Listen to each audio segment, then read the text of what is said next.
भारतीय संयुक्त मोर्चा पार्टी ने मुझे अपना समर्थन दिया है एवं भीम आर्मी ने अपना समर्थन दिया है एवं प्रबुद्ध रिपब्लिकन पार्टी ने मुझे अपना समर्थन प्रदान किया है। मैं मनीषा वैद्य क्षेत्र क्रमांक 111 की प्रत्याशी हूँ। मेरा चुनाव चिन्ह ईंट है और निर्दलीय चुन हूँ मैं सामाजिक मुद्दे उनको उसकी वजह से सभी ने मुझे समर्थन दिया है। हम लोग तीन ही चीज़ों पे विशेषकर चल रहे हैं। एक रोजगार पे कि जो रोजगार हम जो यहाँ से पलायन कर रहे हैं उनको हम यहाँ पर रोजगार दे पाएँ, उस मुद्दे पे। दूसरा हमारे बच्चों की शिक्षा के मुद्दे पे हम लेके चल रहे हैं कि हम अपने यहाँ के बच्चों को, अपने क्षेत्र को हम शिक्षा में समृद्ध बना पाए। और तीसरा मुद्दा हमारा ये है कि जो गलत चीज़ें हो रही हैं हमारे युवा वर्ग के साथ, जैसे कि आजकल आपने देखा है चुनाव प्रचार वगैरह में सभी में कहीं पैसा बांटते हैं, दारू बांटते हैं, तो हमारी अगली पीढ़ी पूरी बर्बाद हो रही है। तो हम इस चीज़ से बिल्कुल हटके हम अपने चुनाव में ना पैसा देते हैं ना दारू देते हैं, और सबसे हम ये सहयोग की अपेक्षा करते हैं कि हमको इन सब के बिना आप अपना समर्थन दें। दोनों परिवारों में, दोनों पार्टियों में और दोनों परिवारों में 40-50 साल से राजनीति चली आ रही है, लेकिन कभी उन्होंने इस देश के विकास, इस क्षेत्र के विकास के बारे में नहीं सोचा। बल्कि जो कारखाने यहाँ पे थे, कवेलू कारखाने, 52 कवेलू कारखाने थे, जिसमें से अब कुल 5-6 चालू हैं, सब बंद हो चुके हैं। और यहाँ पे पोहा मिल और राइस मिल मिला के कम से कम 200 थी, वो मैक्सिमम बंद हो चुकी है। इस क्षेत्र में कारखाने क्यों बंद हुए, इस पर उनने कभी अपना ध्यान नहीं दिया। उनको देना चाहिए था, जबकि 40-45 साल से एक तो विधायक, सांसद, जिला पंचायत सभी कुछ उनके पास है, तो क्यों ध्यान नहीं दिया। विकास में हमारा बालाघाट बहुत साधन संपन्न क्षेत्र है, जिसमें कॉपर माइंस और मैग्नीज माइंस सभी कुछ है, और ऊपर और यहाँ की मिट्टी बहुत अच्छी है, जो कि कवेलू बनाया जाता था, जो कि पूरे इंडिया में सप्लाई होता था। लेकिन हमारी सरकारें उस उद्योग तक को नहीं बचा पाई। तो कम से कम उद्योग धंधे बचाने के लिए तो नीतियाँ सरकार की बदल के काम होना चाहिए था। लोगों का रुझान काफ़ी अच्छा मिल रहा है। लोग इस बार परिवर्तन करना चाह रहे हैं कि परिवर्तन होना चाहिए। बहुत सालों से हम वही देखते आ रहे हैं, जिनको देखते आ रहे हैं। इस बार परिवर्तन है। अब बाकी मैं आज हमारे जो राष्ट्रीय संयुक्त मोर्चा है उसके संयोजक गोपाल भारती जी आज उपस्थित हैं, और राष्ट्रीय संयुक्त मोर्चा का मैं एक सदस्य भी हूँ। तो इस नाते राष्ट्रीय के प्रत्याशी मनीषा वैद्य जी हैं, और हमने देखा है कि आज़ादी के 75 सालों से हम कांग्रेस और बीजेपी को ही झेलते हुए आ रहे हैं, और वो किस प्रकार से यहाँ राजनीति कर रहे हैं, और बालाघाट विधानसभा में क्या होना चाहिए था। क्योंकि देखिए शिक्षा के लिए पूरे हमारे बच्चे यहाँ से जो जाते हैं वो कहीं ना कहीं भोपाल जाएंगे, इंदौर जाएंगे, कोटा जाते हैं, दिल्ली जाते हैं और विशाखापट्टनम जाते हैं। तो क्यों ना इतना बड़ा अच्छा यहाँ के जो विद्यार्थी हैं जो बहुत अच्छा अपना परफॉर्मेंस देते हैं, तो उनके लिए एक उच्च शिक्षा के लिए यहाँ पे संसाधन होना था, और वो आज तक नहीं हो पाए। और फिर यहाँ पे बेरोजगारी बहुत ज़्यादा है, लोग यहाँ से पलायन होकर निकल जाते हैं, जबकि यहाँ पे इतने सारे स्रोत हैं, इतने सारी माइंस हैं, वनोपज है, वन संसाधन बहुत सारा है, और ये सारी चीज़ें होते हुए भी कहीं यहाँ इंडस्ट्री नहीं लग पाई ढंग से। आप गन्ना यहाँ बहुत पैदावार होता है, शक्कर के कारखाने के लिए बहुत समय से मांग चली आ रही है, लेकिन ये सब कुछ हो नहीं पा रहा है। और यहाँ का जो बालाघाट ज़िले का जो कमज़ोर नेतृत्व है वो इसके लिए जिम्मेदार है। तो हम चाहते हैं कि एक ऐसा कैंडिडेट यहाँ से चुनकर विधानसभा में जाए जो कि इन सब बातों का ध्यान रखे, और यहाँ पे जो जिस प्रकार से जो कमज़ोर वर्गों के लोगों की जो हालत है उनकी विचारधारा पे काम करने वाले ऐसे प्रत्याशी को हम आज यहाँ पे समर्थन देने आए हुए हैं।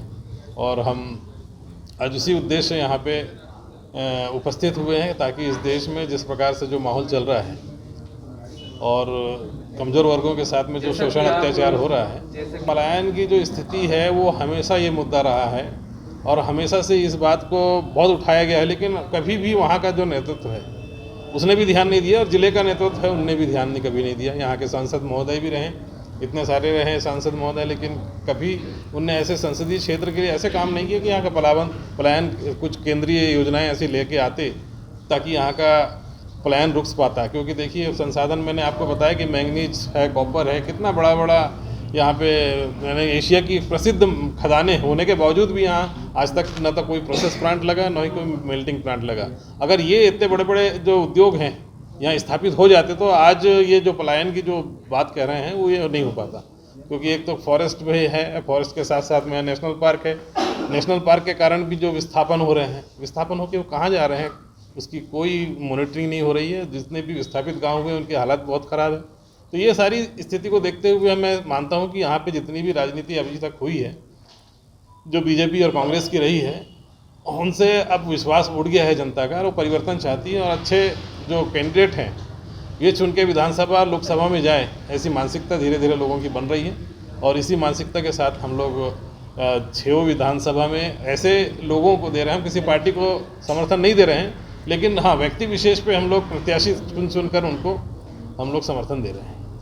पार्टी और किसी संगठन को नहीं दिया है, केवल प्रत्याशी को देखते हुए दिया गया है। कार्य है FS कमलेश जी, उनको दिया हुआ है। कटंगी में हमने और किसी और को दिया है। हाँ, सब अलग अलग को दिया। देखिए उद्देश्य साफ सुथरा है, जैसे कि शोषित वंचित जो पीड़ित समाज है यहाँ पे, जिसको हम बहुजन समाज बोलते हैं, इनके साथ में हमेशा अन्याय अत्याचार होता रहा है, जिसका विरोध भी कराया गया है यहाँ पे, लेकिन आज तक कोई सुनवाई नहीं हुई।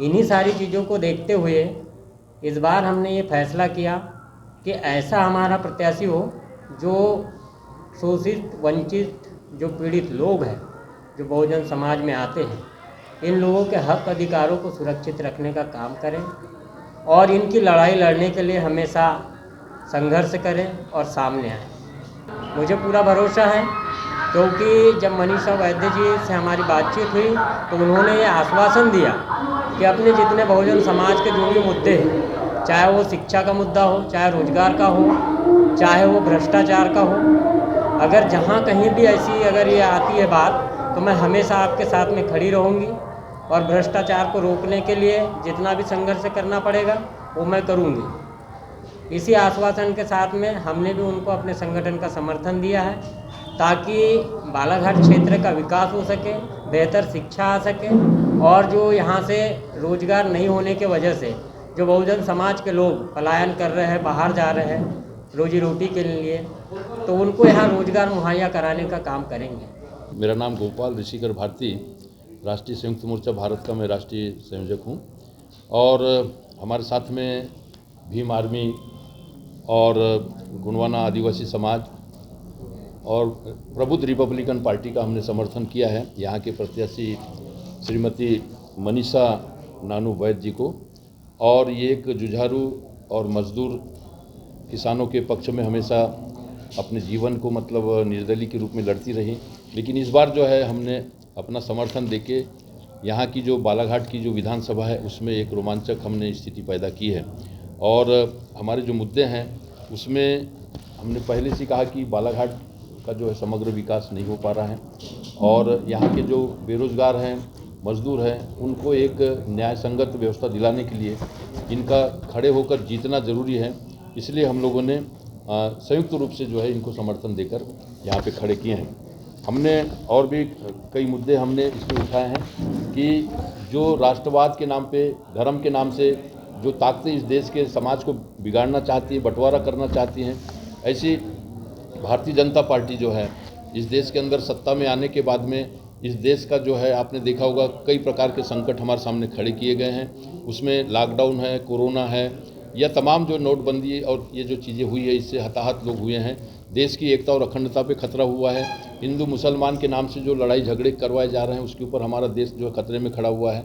और सबसे बड़ा खतरा है कि इस देश की इंसानियत को जो हुआ है, महिलाओं के जो है मणिपुर में आपने देखा होगा कि किस तरीके से महिलाओं को नेकेट करने के वालों के साथ में वो मतलब खड़े हुए हैं। और इतना ही नहीं बल्कि मध्य प्रदेश में आपने देखा होगा कि जिन्होंने मतलब जो आदिवासियों के ऊपर जो है पेशाब करने वालों के साथ भी ये खड़े हुए हैं और उनके साथ में मतलब जो है इन लोगों ने अपना समर्थन और उनको बचाने में लगे रहे।